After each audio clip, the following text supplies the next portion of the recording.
राधा वल्लभ श्रीहरि में दंडवत प्रणाम महाराष्ट्री। महाराष्ट्री, पिछले 5 सालों से जीवन में अंधकार छाया हुआ है, कभी भी सफलता नहीं मिल रही है।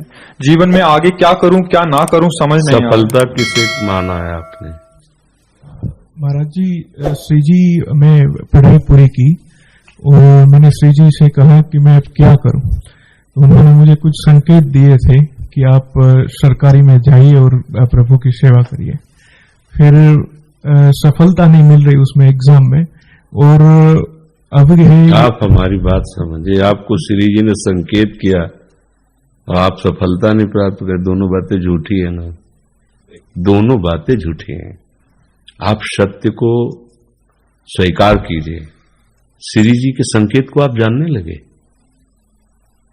आप श्री जी के संकेत तो तभी जब आप उनकी मन की बात जान लेना, तो आप कितने बड़े सिद्ध हो गए। और फिर सफलता किसकी चाहते हो? प्रकृति जन्य की। आप श्री जी के संकेत को जान जाओगे तो श्री जी के प्रेम की सफलता चाहोगे, लोकवत नहीं। और ये लोक की सफलता, सुनो पहले, प्रारब्ध के अधीन है। इसकी सफलता के लिए श्री जी से प्रार्थना मत करो। हमारी बात समझना। विद्यारण्य जी एक बहुत बड़े महापुरुष हुए हैं। उन्होंने अपने माता पिता को सुखी करने के लिए, धन प्राप्ति के लिए गायत्री अनुष्ठान किया। ब्राह्मण कुल में जन्म हुआ था। एक पुरस्चरण 24 लाख गायत्री होता है। उन्होंने एक पुरस्चरण किया, 2 पुरस्चरण किया, एक बार भी कोई धन की प्राप्ति नहीं हुई। आखिरी में उन्होंने संन्यास लिया, जीव संन्यास लिया। माता गायत्री प्रकट हो गई। उनका अब इंद्रासन भी मांगो तो आपका, तो बोले अब क्या जरूरत है, अब तो वैरागी हो गया, विरक्त हो गया। माता पिता भी पधार गए उनकी सेवा के लिए, अर्थ चाहना। 23 पुरस्चरण किए, तो आप तब नहीं आए। तो उनका तुम्हारे अनंत जन्मों में ऐसे 24 महापाप थे जिनके कारण मैं नहीं आ पा रही थी। अब वो 23 चरण से नष्ट हुए, पुरस्चरण से, और 24वां तुमने संन्यास लिया, तो अब आप जो चाहो पर। बोले अब चाहिए ही नहीं, क्योंकि अब सन्यासी हो गए, अब तो ब्रह्म प्राप्ति के लिए। तो इससे आभास होता है कि अगर हमारा बुरा प्रारब्ध है तो हमको भोगना पड़ेगा। हम कितना भी प्रयास करें वो हमें, तो हम क्या करें इसमें जिससे हमें परम शांति हो? प्रभु के नाम का जप करते हुए उन पर दृष्टि लगाएं कि प्रारब्ध से हमारा भरण पोषण शरीर का भले, ये हमारा भरण पोषण आपसे होगा नाथ। तो वो एक ऐसे हैं जो आपके प्रारब्ध को भी मिटा देंगे। वो ऐसे शरणागत वत्सल हैं कि सब लिखा पढ़ी अलग कर देंगे।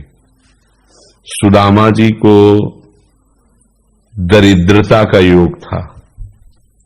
ऐसी दरिद्रता, कई कई दिन तक भिक्षा नहीं मिलती थी। ये जितने भी चरित्र हमारे लिए उदाहरण है। मांगने जाते थे तो मांगने से भी नहीं मिलता था, कई कई दिन। तो एक दिन उनकी पत्नी ने कहा कि हमारा आपका तो चरणामृत से भी गुजारा 2 दिन 3 दिन हो, 4 दिन हो, छोटे छोटे बच्चे तो मर जाएंगे ऐसे। कुछ तो उनका श्री कृष्ण के सिवा हमारा कोई नहीं। अब हम क्या कर सकते हैं? प्रारब्ध जब बिगड़ता है ना, वो कोई सफलता नहीं होने देता। तो एक दिन श्री रुक्मिणी जी प्रसाद ठाकुर जी को भोग पा रही थी, रोए से रोक दिया, उदास हो गए। तो उनका प्रभु ऐसी स्थिति हमने जब जब आपकी देखी, तो किसी भक्त को जब कष्ट होता है तब आपको ऐसे देखा है। कौन सा भक्त है और क्या कष्ट है? तो एक सुदामा नाम के हमारे मित्र हैं, कई दिन से भोजन भी उनको, प्रभु आपके मित्र और मैं आपकी दासी, महालक्ष्मी का अवतार रुक्मिणी, आप हुक्म कीजिए, लोक लोक की संपत्ति वहां। बोले उसको चाह नहीं है, हमारे मित्र को चाह नहीं है, और चाह ना होने पर हम विवश हैं। अगर वो चाह कर ले तो सारी व्यवस्था हो जाए। तो बोले पैदा करो जाके चाह। बोले उनके हृदय में तो नहीं पैदा कर सकते, हम भी, क्योंकि जिस हृदय में भगवान का आश्रय और निरंतर चिंतन है वहां माया की चाह नहीं होती। बोले उनकी पत्नी के हृदय में, बोले प्रयास करते हैं जाके। भगवान संत वेश में गए, भिक्षाम दे, तो निकली।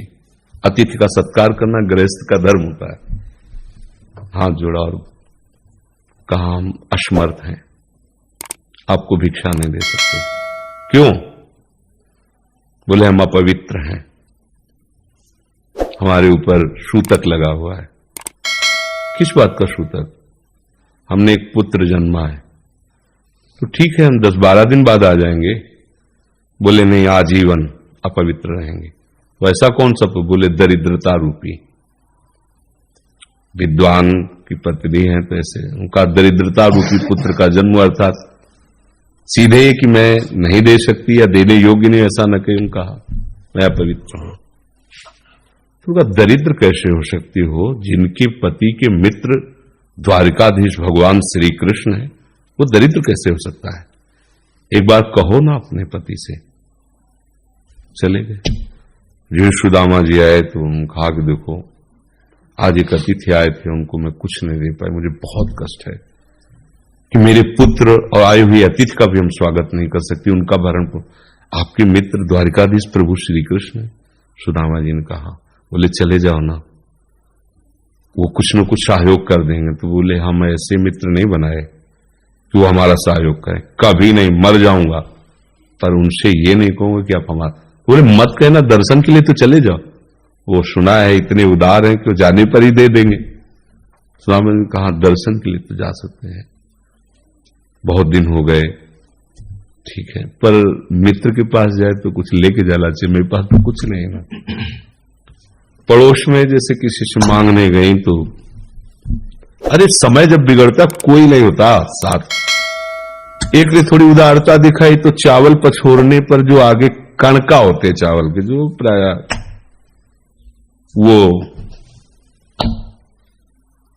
लिए सुदामा जी ने कहा हमारे प्रभु भाव के मुख है, कुछ ले जाएंगे, खाली हाथ तो नहीं है।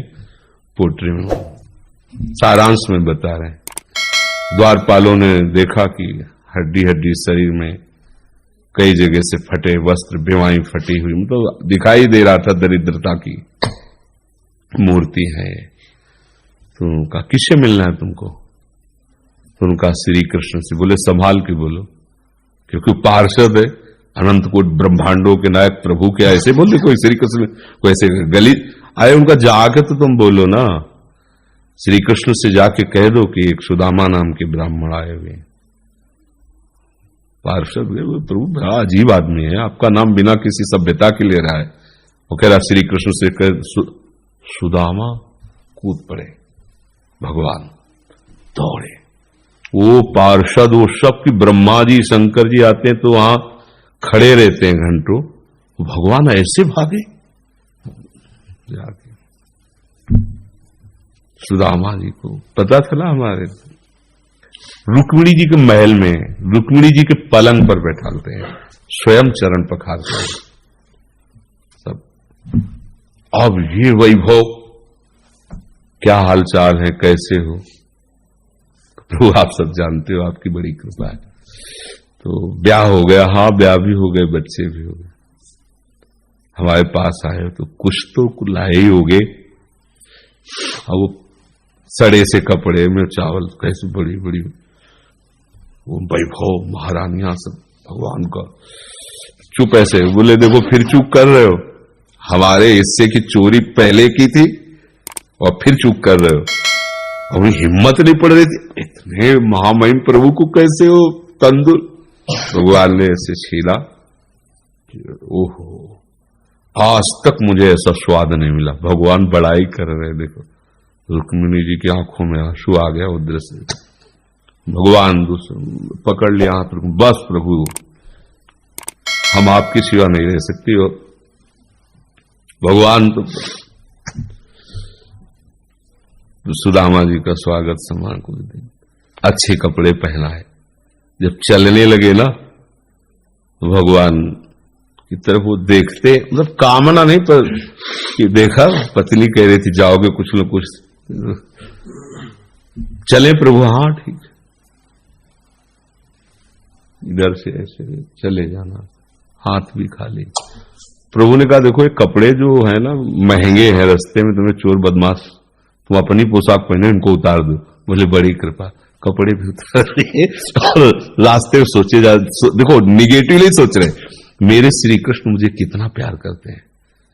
उन्होंने इसीलिए नहीं दिया कि ये दरिद्र कहीं संपत्ति पाकर मतवाला होकर मुझे भूल न जाए, मुझे कितना प्यार करते हैं।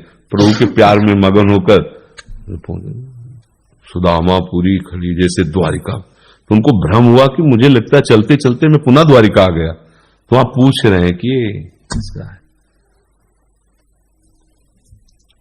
भगवान के पास विधाता है, उनका प्रभु ये तो गलत हो गया। इनके भाग्य में हमने लिखा था 6 श्री,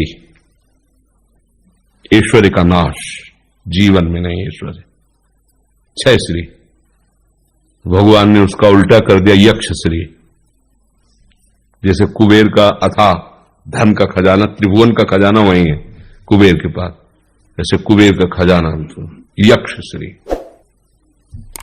तो कहा प्रभु, तो उनका इन्होंने एक पुण्य किया है, अनंत ब्रह्मांडों के समस्त जीवों को तृप्त कर दिया है। प्रभु खुद को खाने को नहीं तृप्त, बोले मेरे रोम रोम में करोड़ करोड़ ब्रह्मांड वास करते हैं और इनके तंदुलों से मैं तृप्त हो गया। अनंत ब्रह्मांडों का भंडारा हो गया, उसका जो पुण्य होता है लिख दो इनके भाग्य में।